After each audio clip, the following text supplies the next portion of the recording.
Vamos a conversar sobre este tema sin duda. Está conmigo en estudios Carlos Paredes, periodista de la casa, autor además del libro El perfil del lagarto, que como bien dices, Carlos, Martín Vizcarra ha capitalizado muy bien esta chapa, ¿no?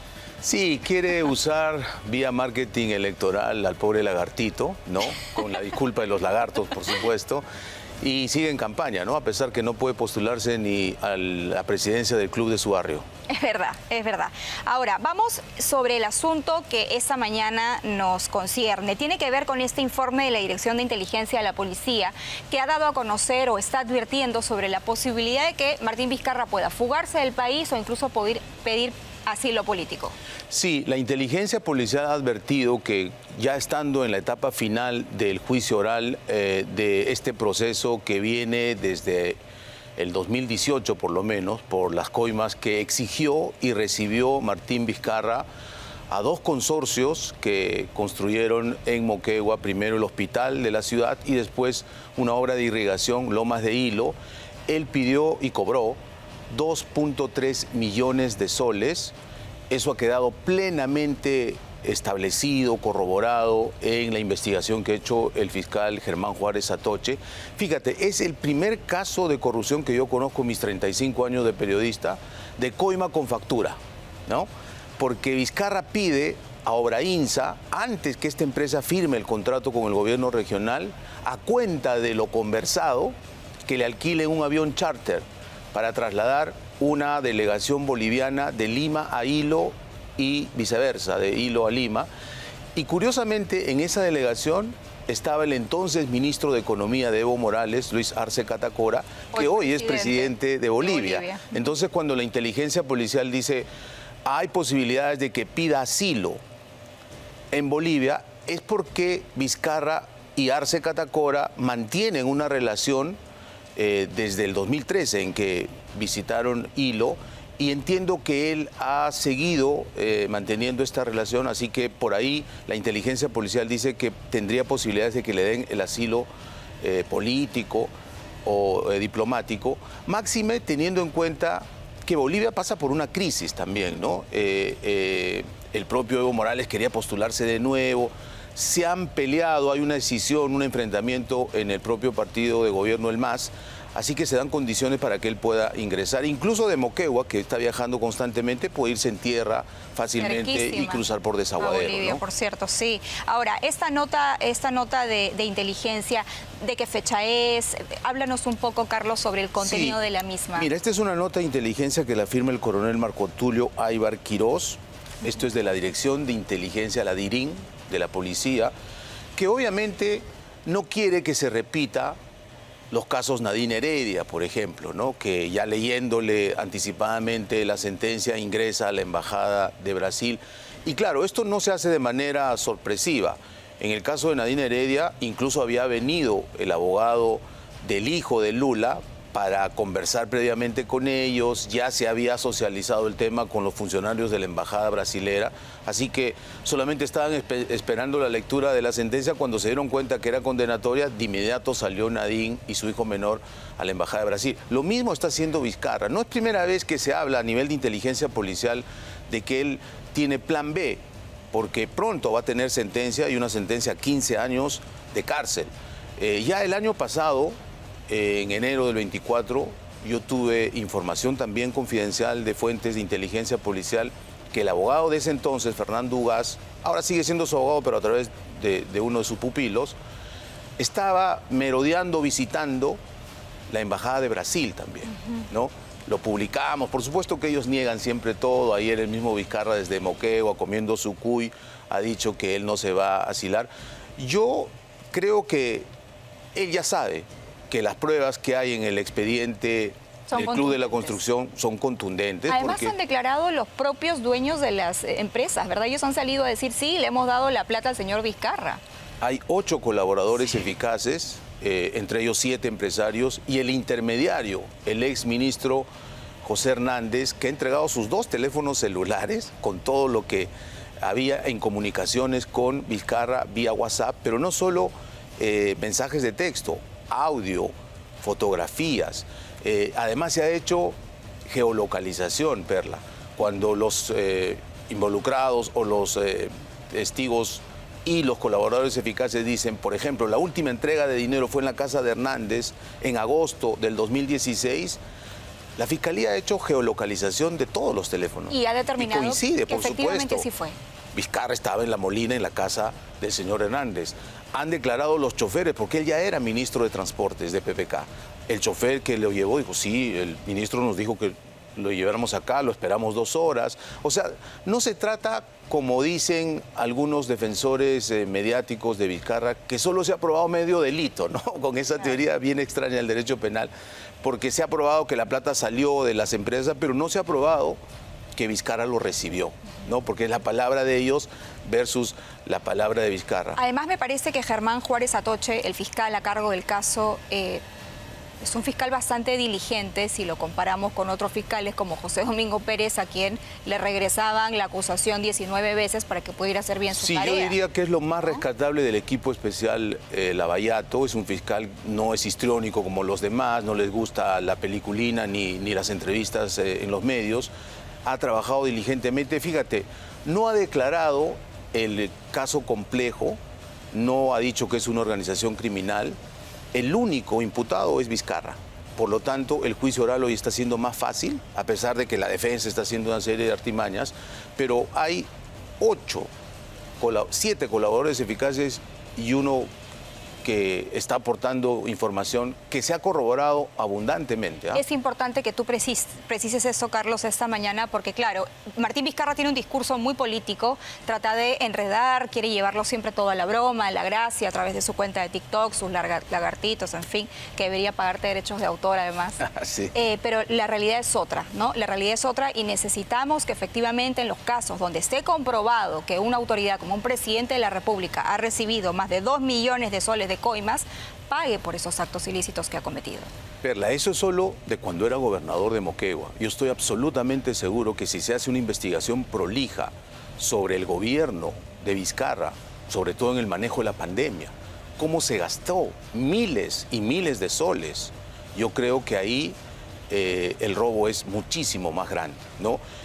Ya Vizcarra venía con esta conducta corrupta desde cuando empezó en el aparato público, muy joven, cuando era ingeniero, su padre dirigente del APRA, en el proyecto Pasto Grande. Él llegó a ser un funcionario y ahí también hay un hecho de corrupción en la construcción de un puente. O sea que él tiene a lo largo de su vida pública esta constante, ¿no? La corrupción. ¿Qué hacemos para que no se fugue? ¿Qué hacemos para que no pida asilo político? Efectivamente, para que no se repita el factor Nadine Heredia, ¿no? Donde inmediatamente otorga al Estado peruano un salvoconducto y ahora la tenemos paseando por los malls de Brasil. Entonces, claro, él en este momento, Martín Vizcarra, tiene comparecencia con restricciones. En principio, entiendo que no puede salir del país. No puede salir de la provincia de Lima donde él vive, ¿no? Pero en pocas palabras no podría ir ni al aeropuerto del Callao sin permiso del juez, ¿no? Cuando claro, va a Moquegua, ahora, en fin, tiene que pedir permiso. Entiendo que varias veces él ha pedido que se le levante esta restricción y no estoy bien seguro si ya se le levantó porque está yendo constantemente a Moquegua, pero yo creo que con esta información certera de la policía, el fiscal Germán Juárez Atoche debiera pedir al Poder Judicial una medida restrictiva. Yo creo que por lo menos arresto domiciliario o una prisión preventiva, porque este señor, al igual que Nadine Heredia, no va a esperar que le dicten su sentencia, que todo indica va a ser condenatoria a 15 años, y puede o fugarse del país por alguna frontera porosa, porque tiene recursos, tiene gente que lo ayuda, o meterse a alguna de estas embajadas. Brasil, que es del club de la construcción y de la corrupción, o Bolivia, como ya te he dicho, donde tiene todavía buenos amigos como Arce, ¿no? Ahora, esta nota de inteligencia solo habla de Martín Vizcarra, pero también tenemos otra funcionaria, que fue alcaldesa, Susana Villarán, cuyo juicio está previsto que inicie en septiembre, ¿no? Le han dado un montón de meses para que, supongo yo, no se vaya procesando mentalmente, que va a tener que responder ahí ante el juicio. Y lo comentábamos en la pausa, Carlos, hay como una diferencia muy grande frente a quienes en este momento están afrontando procesos también y son requeridos de inmediato y no tienen todas estas dilaciones muy favorecedoras, como sí ha sucedido con Susana Villarán. Sí, con Susana Villarán es increíble increíble, ¿no? Porque hay un trato diferenciado de todas maneras. Ella es la que ha confesado su delito públicamente en una entrevista con Nicolás Lucar. Sí. Dijo, sí, yo he recibido dinero de Odebrecht a confesión de parte, relevo de pruebas, pero el señor Vela, coordinador del equipo Lavallato, nos ha venido con el argumento risible de que eso no está en el expediente. Es verdad, que lo he hecho en televisión, sí, pero que no es parte del expediente. ¿Cómo es eso, Carlos? Por favor, no, eso definitivamente es un trato diferenciado por una razón muy simple, Perla, porque Susana Villarán es fundadora del Instituto de Defensa Legal, IDL. Y ya sabemos que el IDL, a través de sus diferentes operadores, tiene incidencia directa en el equipo Lavallato.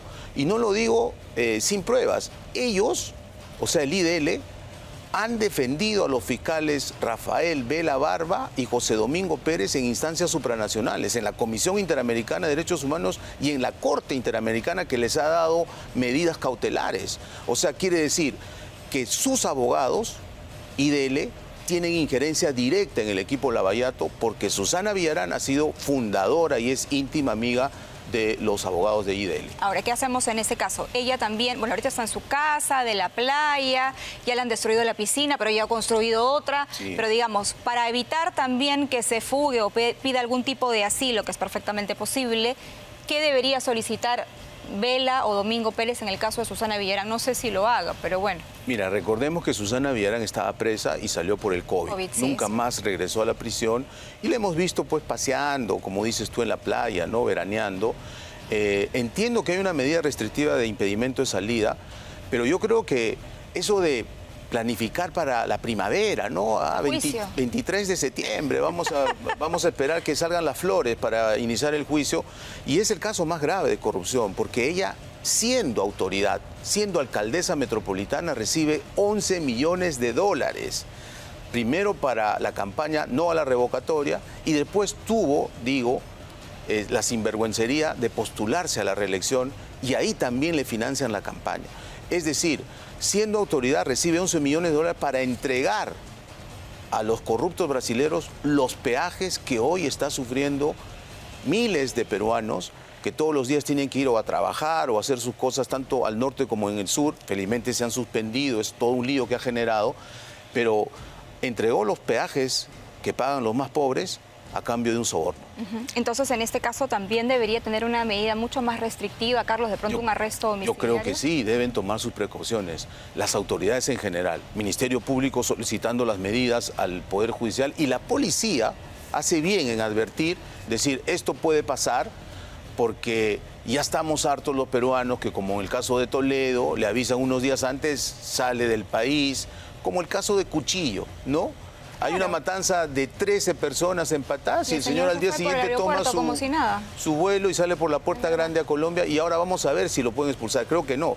Ayer la Fiscalía ha dicho que el fiscal general de Colombia ya autorizó su captura con fines de extradición. Sí. La extradición puede demorar en el mejor de los casos 1 año y medio, 2 años, sí, ¿no? Como el venezolano que quemó viva a una peruana, nos demoramos 1 año y medio en extraditar. Traerlo. Quiero hablar del fiscal Rafael Vela porque Contracorriente ha hecho una investigación sumamente importante, Carlos. Tú eres director periodístico de ese programa, donde se evidencia que el fiscal ha comprado una casa de $500,000, pero las cuentas como que no cuadrarían en ese caso.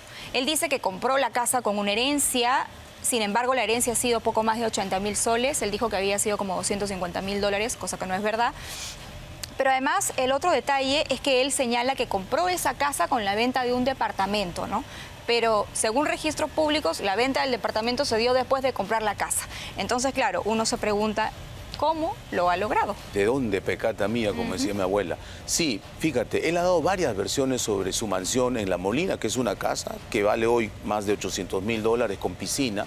Él dijo, he comprado en el 2020 con un préstamo hipotecario de $250.000, que hasta ahora lo sigue pagando, y con uno inicial porque vendí mi departamento de Casuarinas.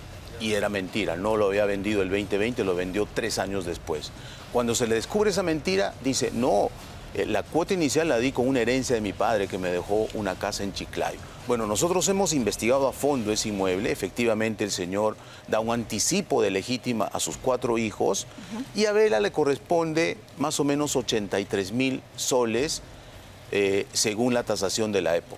Entonces, 83.000 soles, Perla, es exactamente el 10% de los 235 o 225.000 dólares que dio de inicial para comprar su casa de La Molina. Entonces, ¿de dónde sacó dinero? Y no solo eso, él compró una casa deshabitada, descuidada, y la ha remodelado completamente. Nosotros hemos consultado con arquitectos especialistas y nos han dicho que eso puede haber costado 100.000 dólares adicional, porque incluso le hizo una piscina. Entonces, a ver, 325.000 dólares, ¿de dónde sacó el fiscal coordinador del subsistema de lavado de activos? Que, como sabemos, era un mercado persa donde se compraban y se vendían carpetas fiscales, ¿no?, para abrir investigación a tal o cual, como se ha demostrado con la caída de Chibolín, Andrés Hurtado, y una fiscal que dependía directamente de Vela, era la segunda del sistema de lavado de activos, Elizabeth Peralta Santur, está involucrada en un escándalo de corrupción. ¿Y qué? ¿Vela no sabía nada? Y está presa. Está presa. ¿Y Vela que pasaba un elefante en su cristalería y no se daba cuenta? Yo creo que no. Además, ese convenio de colaboración eficaz, absolutamente lesivo para los intereses del Estado peruano, yo creo que ha tenido un precio, ¿no? No, y ahora que se acaba de caer también el acuerdo jurídico de colaboración entre Perú y Brasil. Es un fracaso estrepitoso. Tremendo, porque Brasil lo ha han dejado dicho salir. que está el equipo Lavallato, José Domingo Pérez, utilizando pruebas que en Brasil se han declarado como inválidas y que ellos sabían perfectamente que no se podían utilizar y sin embargo lo han hecho.